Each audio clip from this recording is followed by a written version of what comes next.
Chapter 13. Parable of the Farmer Scattering Seed. Later that same day, Jesus left the house and sat beside the lake. A large crowd soon gathered around him, so he got into a boat. Then he sat there and taught as the people stood on the shore. He told many stories in the form of parables, such as this one. Listen, a farmer went out to plant some seeds. As he scattered them across his field, some seeds fell on a footpath, and the birds came and ate them.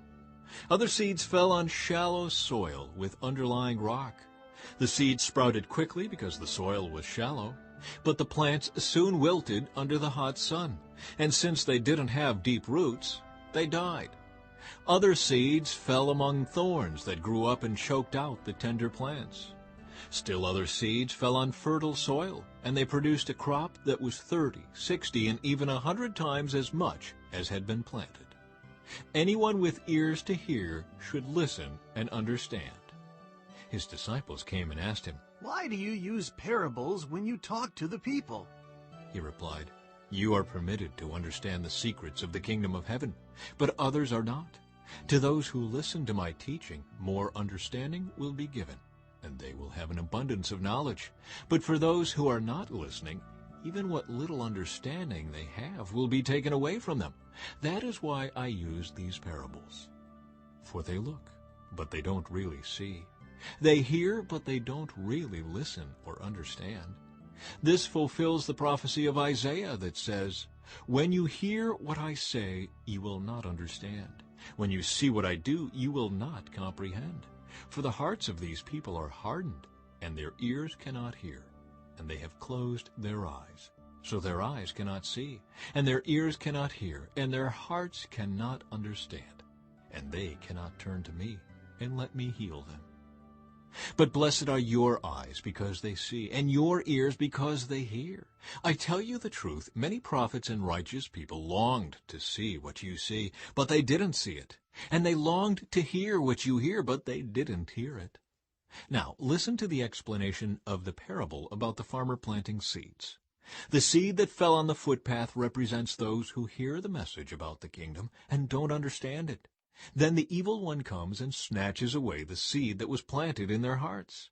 The seed on the rocky soil represents those who hear the message and immediately receive it with joy. But since they don't have deep roots, they don't last long.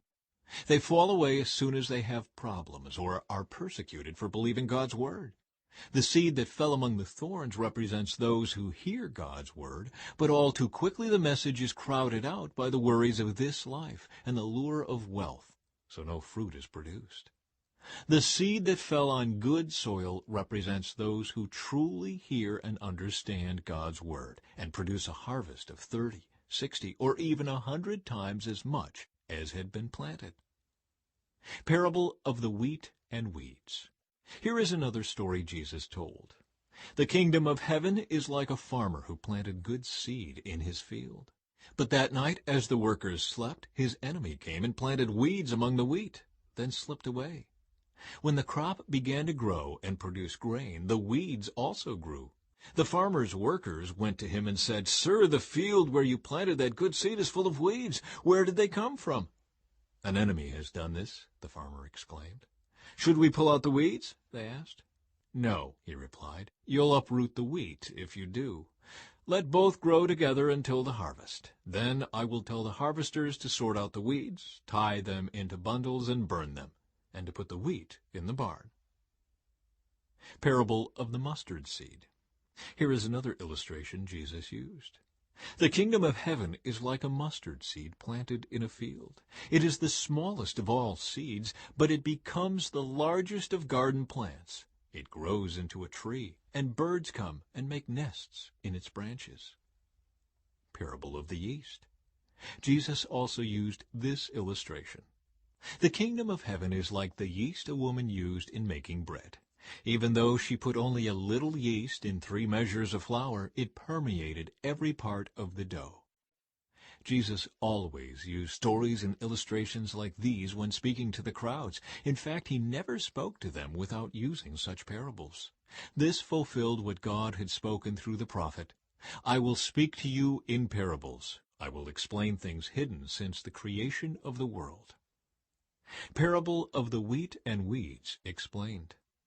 Then, leaving the crowds outside, Jesus went into the house.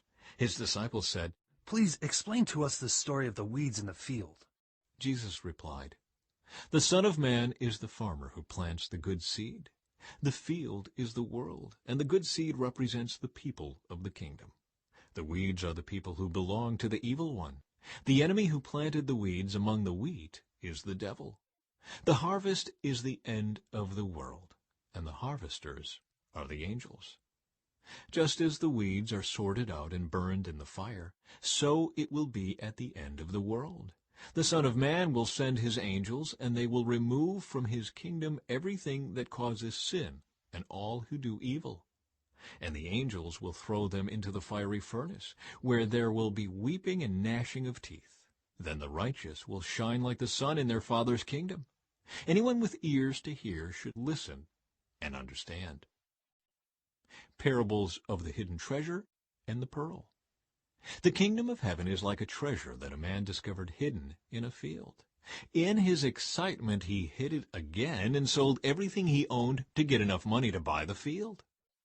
Again, the kingdom of heaven is like a merchant on the lookout for choice pearls. When he discovered a pearl of great value, he sold everything he owned and bought it. Parable of the fishing net. Again, the kingdom of heaven is like a fishing net that was thrown into the water and caught fish of every kind. When the net was full, they dragged it up onto the shore, sat down, and sorted the good fish into crates, but threw the bad ones away.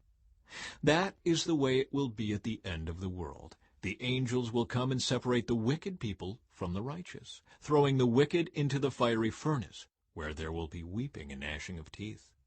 Do you understand all these things? Yes, they said, we do. Then he added, every teacher of religious law who becomes a disciple in the kingdom of heaven is like a homeowner who brings from his storeroom new gems of truth as well as old. Jesus rejected at Nazareth.